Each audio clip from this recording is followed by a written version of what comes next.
Hey guys, this is Ryan from Movie Nerds, and we're going to go through the biggest movies coming out in 2020. Starting off with January 3rd, The Grudge. Now this is the 2020 remake of what was the Japanese horror film. It came out quite some time ago, and then there was a 2004 remake which came along with 2 more sequels, and this is a new reboot remake of this series. It's produced by Sam Raimi but directed by Nicholas Pearce. To be honest with you, it looks fine, but it probably won't make any money. It's coming out on January 3rd, and it doesn't really look that much different than what we've seen with the previous entries, but we'll see. Moving on to Bad Boys for Life, and you had me at a low, just has to say Bad Boys, and I'm in it. Will Smith, Martin Lawrence, back for another adventure. This one's not being directed by Michael Bay, which is a little bit different and a little bit unexpected, I have to say. So hopefully it's still good. Hopefully it's still got that charm that the first 2 movies had. So I'm still pretty excited about this one. Let's move on to Dolittle, coming out January 17th. This is the Robert Downey Jr. led Dr. Dolittle film. Now this is a remake of, well, the classic novel. It is also a remake of the Eddie Murphy movie that came out in the 90s. But let's be honest, this movie for me doesn't seem to be selling much. I have no idea what the plot line is. I have no idea what anything is about in this movie outside of the fact that Dr. Dolittle talks to animals, because that is all the trailer is showing. Basically, they're trying to sell it all on Robert Downey Jr. being in the movie, and that's fine because he's awesome, but give me something a little bit more. Oof, the gentleman, consider me excited. Guy Ritchie is going back to what he is known for, what he is great at, and that's the British gangster movies. This one has everything setting up to be a great film. You got Matthew McConaughey, Charlie Hunnam, Hugh Grant, Jeremy Strong, Colin Farrell. Man, this movie's gonna be great. The trailer looks great. The quality of the movie looks great. If it's not good, I'll be heavily disappointed. This is one of my most anticipated movies of the year. I'm hoping it's awesome. Can't wait to see it. Heading into February, we've got Birds of Prey. Now this looks pretty great. It does look very similar to Suicide Squad, which now DC is meant to be kind of leaving behind with their new Suicide Squad. So I'm not really sure what they're going on with this movie, or why they're trying to continue the DC universe, even though all these characters have either left it or moved on to different things. But DC is DC, Warner Brothers, who knows what they're doing. Outside of that, this movie looks very fun, very entertaining. I love what Ewan McGregor is doing in this movie with Black Mask, Harley Quinn, Margot Robbie. Can't do any wrong with that. And I love Mary Elizabeth Winstead, so I'm very excited for her to be in this movie. The Lodge. Now I love a trailer that doesn't give too much away, and the trailer for The Lodge looks amazing, doesn't give too much away, and of course is a spine-tingling horror, which for me is just ticking all the right boxes. Maybe it's the kids that are psycho, maybe it's the girlfriend that's psycho. Who knows? The trailer doesn't give us enough away, and that's what I love, but I'm definitely going to be seeing The Lodge in February. Sonic the Hedgehog, yeah. No, Sonic the Hedgehog, February 14th. Looks kind of fun, but you have to go see this movie just for the fact they kind of listened to the fans and rebuilt the character of Sonic to the Sonic we know and love from the video games. Now, while the movie doesn't look amazing, I feel like we just have to give it to them. And Jim Carrey of Dr. Robotnik or Eggman, depending where you are, looks unreal. That is a callback to his original movie, fun-loving craziness of the 90s, and just in that sense, get me excited. Call me a ticket, call me a train, call me a bus. I am there in the theater watching this movie the second it hits on February 14th. Fantasy Island, the remake of the TV series from the late 80s. Nothing about this trailer interests me. The trailer looks very much like a 90s horror film. The concept of the show, the concept of the movie are very similar. This one's gone in more of a horror take. The TV show went more of a fantasy love kind of comedic way. It does look interesting, but I'm going to be honest with you, there are no big names, and it's directed by Jeff Wadlow, who hasn't made a good movie in quite a while, and last year's, or the year before's, Truth or Dare was my most hated movie of that entire year. God damn, it was bad. So there's no way I'm trusting in this film being any good whatsoever, but if you want to, check it out, February 14th, 2020. I will not be there. The Call of the Wild. Now, I consider myself interested when I hear Harrison Ford being in a movie. However, when you watch the trailer, you can see that there is a giant CGI dog. Now, this is a remake of the 1935 adaptation with Clark Gable, but it's also an adaptation of the Jack London classic novel, Call of the Wild. But you can't go past that terrible CGI dog. Oh my god, I don't know what they were thinking when they did that.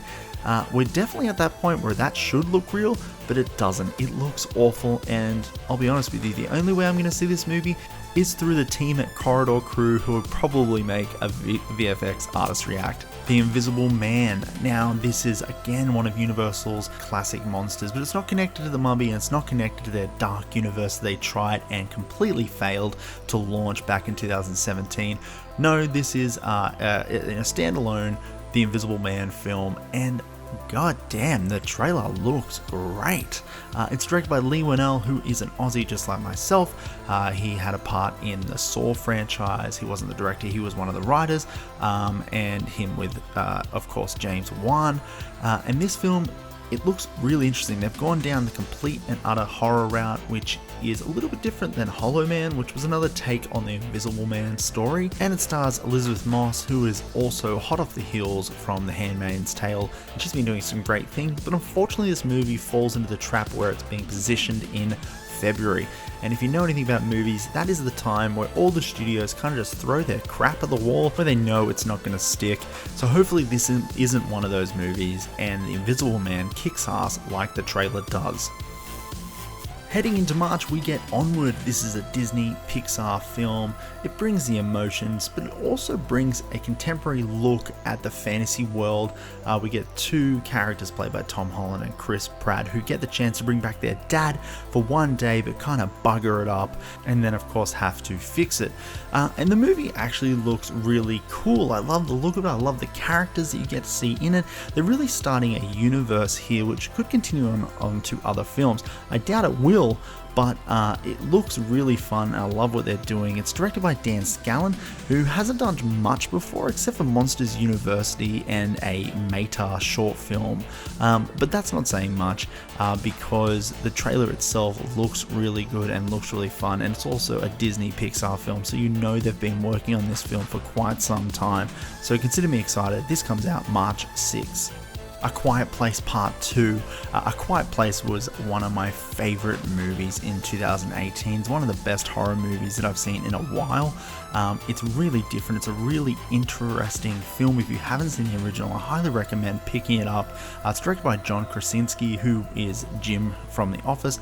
Now take that with a grain of salt, because this is a really good movie, and hopefully the sequel is just as good, if not better. Again, it's being directed by John, stars Emily Blunt. Mulan, this is a remake of the 1990s animated movie, but in live action. It's a Disney film.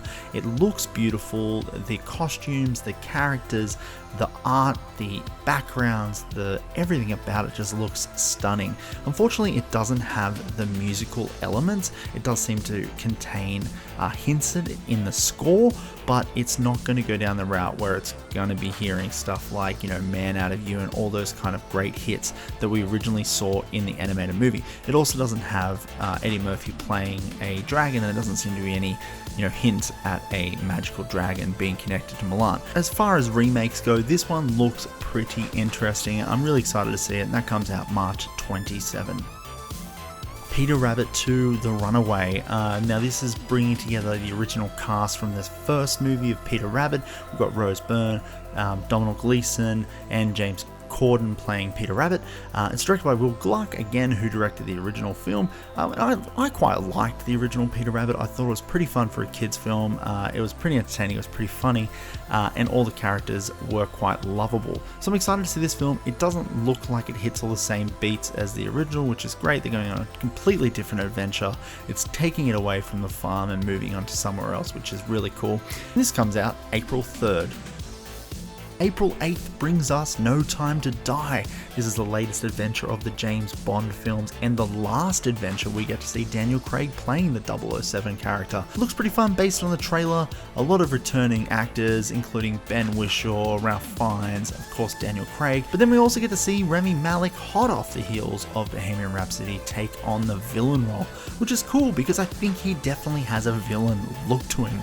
Consider me excited again about this movie. April 8th, No Time to Die. April 17th brings us Antlers. Now, if there's been a trailer of recent times that I've just left going, what the fuck? This is it. Now, there's only one word of dialogue this entire trailer, and that is the word daddy. And I would assume that there's this kid trying to keep his dad's secret, who seems to be having some sort of fucked up disease and is harboring in his attic. He's clearly feeding him. Who knows what the hell's going on? Who knows what the hell's going on in this trailer? But it looks pretty interesting, and it's directed by Scott Cooper, who is well known for directing really interesting movies, including Black Mass and Crazy Heart.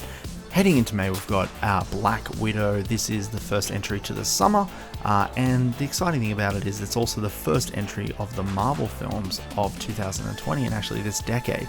And look, Scarlett Johansson can do no wrong as Black Widow. The trailer itself didn't look that exciting for me, but you know, it's got David Harbour in it, also great, also Rachel Weisz, also great, and to be honest with you, it's Marvel. I'll probably see it.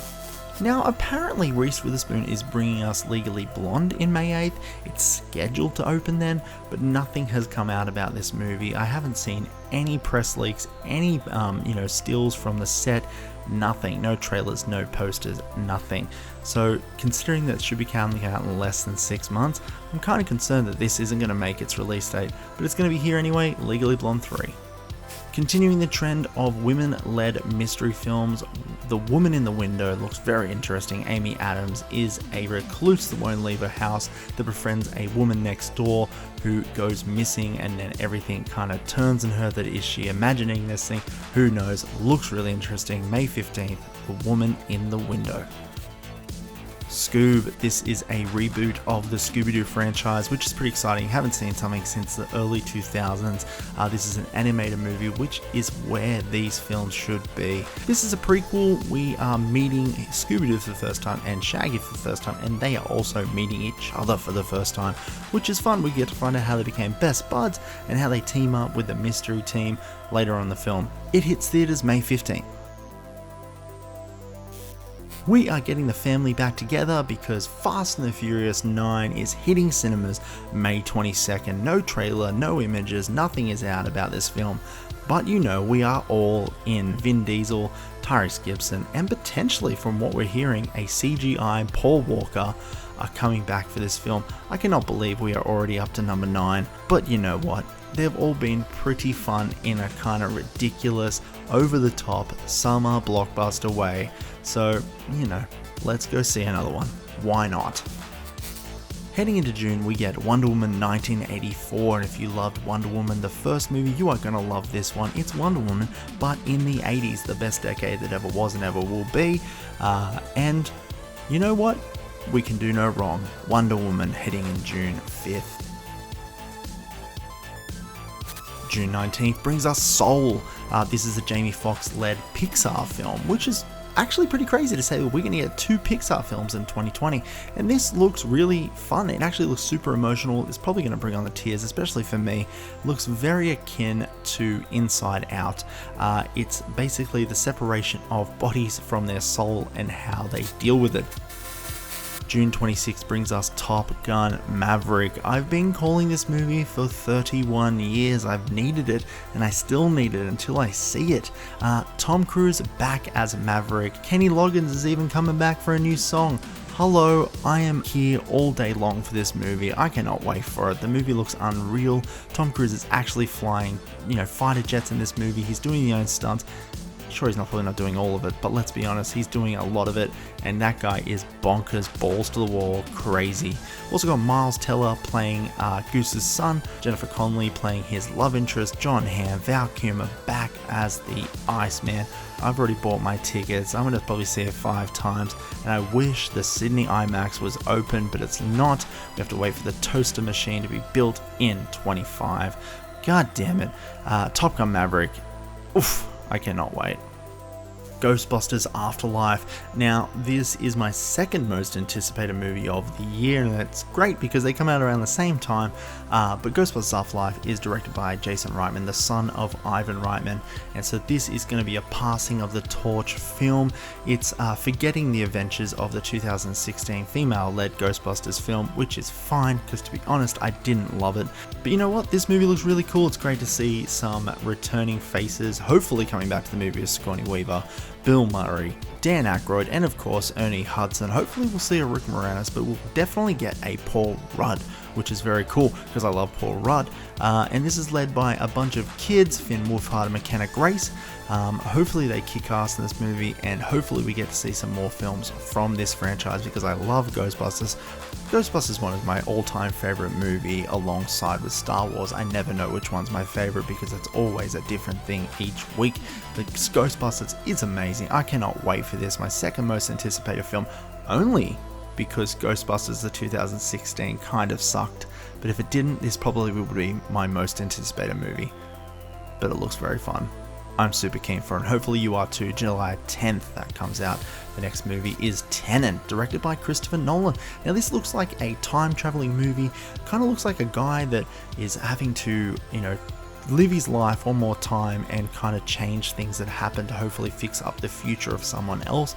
I'm not really sure, to be honest with you, because the trailer doesn't give too much away, and it's also a Christopher Nolan film, and you know that guy's a little bit bonkers, so consider me, well, probably buying tickets as we speak. Disney's The Jungle Cruise. I'm not really interested in this one, I have to be honest with you. It's got Dwayne Johnson, it's got Emily Blunt, it's also got Jack Whitehall, and of course, Paul Giamatti. Now, this is a Disney ride turned into a movie.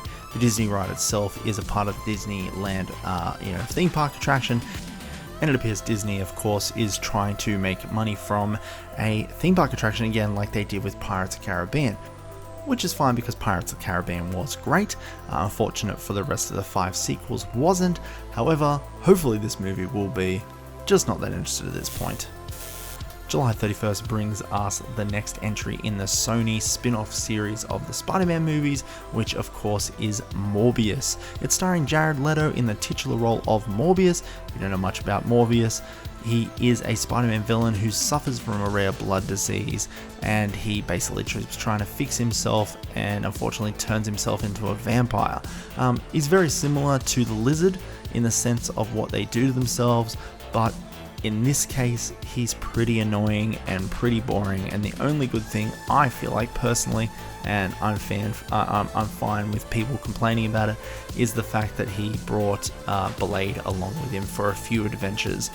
But in this case, I am not very excited about this movie, and I'll be honest with you, I absolutely hated Venom. August brings us the highly anticipated Bill and Ted Face the Music, Bill and Ted 3. I've been waiting since the 80s for this movie to come out. Keanu Reeves, Alex Winter back in the titular roles. I'm ready to strap on my Wild Stallions t-shirt because I am already there, ready to watch this film. August 28th brings us The Hitman's Wife's Bodyguard. This is a sequel to the 2017 kind of sleeper hit, The Hitman's Bodyguard. Of course, we're going to get back Ryan Reynolds, Samuel Jackson, and Salma Hayek back in their roles, and hopefully it's just as fun as the original. It comes out August 28th. Heading into September, we get The Conjuring, The Devil Made Me Do It. This is the 3rd entry to the Conjuring movies, but like the 23rd entry to the Conjuring franchise. I haven't been keeping tally. Hopefully it keeps in tone of the first 2 movies, which I absolutely love. This is of course the Ed and Lorraine Warren mysteries, and you know what? I can't wait for this. September 11th, can't come sooner. The Conjuring, The Devil Made Me Do It. September 18th brings us The King's Man. This is a prequel to The Kingsman, which of course were great films. And this one's set in the early 1900s. It stars Ralph Fiennes. It looks great like the other two films, but of course as a prequel, you can never be really sure. Roald Dahl's The Witches. This is directed by Robert Zemeckis and will hopefully be a really good remake of the 1990s absolutely bonkers, terrifying film directed by Nicholas Riog. If you haven't seen that movie before, I recommend seeing it, or just hold your horses and wait till October 9th for this remake. I'm still questioning if this is actually coming out, but October 16th is scheduled for Snake Eyes, which is a spin-off of the G.I. Joe series. Not sure if it's connected to the original one. As I said, not much is out about this movie, including no trailer, including nothing at all, not even an image, not even a teaser, nothing. So hopefully it's fun. We'll find out if it actually shows up October 16th, 2020. Releasing on the same day is Halloween Kills, directed by David Gordon Green, which is a direct sequel to Halloween, the remake that came out in 2018. That was a great movie. It's kind of surprising how good it was, to be honest with you, but hopefully this is just as good, if not better. Jamie Lee Curtis, Judy Greer, all back, and of course, Michael Myers himself. Marvel's second entry of the year, and also the second entry to Phase 4, comes in with The Eternals. This comes out November 6th. Again, not much is out about it except for what we saw at D23 last year, and consider me very excited for this one. Godzilla vs. Kong. How can you not be excited from this just from the title itself? I don't need to say much more than Godzilla vs. Kong. It comes out November 20th. Nothing is released about it at this point, but it sounds like a hella good romp to round out the year. Heading into December, we have Dune, directed by Denis Villeneuve. This movie is going to be balls to the wall, cool. It's a sci-fi epic. If you know the original David Lynch movie that came out in the 80s, you know what I'm talking about. Unfortunately, that movie fell a little bit short, so hopefully this one doesn't. I can't wait for it. Again, nothing is out about this one yet because we are so far into 2020, but something will come out about it soon because it's completely shot at this point. We're just waiting for that trailer or poster to arrive. December 18th should be bringing us Uncharted, directed by Travis Knight, but unfortunately, if you've just heard the news, Travis Knight has left the film, which probably means that this movie will be delayed. It stars Tom Holland and Mark Wahlberg, but at this point, I don't think we'll be hitting that release date, so I'm not going to say too much about it. December 18th also brings us Coming to America. That is 3 big movies on one big date. Coming to America is the sequel to the 1980s classic Coming to America, and it brings back Eddie Murphy, Arsenio Hall, all in their great roles, and hopefully this movie will be just as funny as the original because that is one of my favorite comedies of all time. This one probably won't be making many lists, but you know what? I love Christmas, so bugger y'all. Christmas Chronicles Part 2 is coming out in December 18th also, and should be hitting Netflix, which for me is super exciting because I love the original and Kurt Russell can do no wrong, so consider me excited about the Christmas Chronicles Part 2. And that's the end of our biggest movies of 2020 coming out to a cinema near you. Let me know in the comments below which movie you are most anticipated about. As I said before, Ghostbusters and, of course, Top Gun Maverick are my picks, but I want to know yours. Let me know in the comments below, and if you haven't already, make sure you hit that subscribe button, because an interesting fact, so if you have a chance and you liked what you heard previously in this video and other videos you may have seen from us before, click that subscribe button because we'd love it if you became one of the nerds like us. And until next time, I'm Ryan and I'll catch you nerds. We're probably at the movies or sitting here making more videos.